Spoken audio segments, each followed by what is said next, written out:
প্রিয় ভিউয়ার্স, এই যে দেখুন ডাব গাছ, এই ডাব গাছটা আমরা এখান থেকে উঠাবো, কিন্তু উঠানোর আগে একটা কাজ করতে হবে। তার সাইড দিয়ে সুন্দরভাবে 1/2% কেটে দিতে হবে, আর একে বলে খাসি করা বলে। তো আমি কীভাবে খাসি করবো ইনশাল্লাহ আপনাদেরকে দেখাবো, তো দেখতে থাকুন।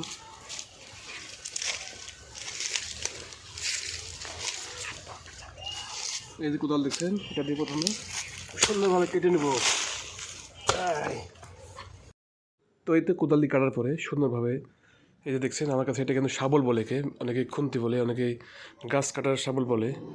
এটা কিন্তু একটু ধারালো হওয়া লাগবে, যাতে করে খুব সহজে শিকড়গুলো কাটা যায়।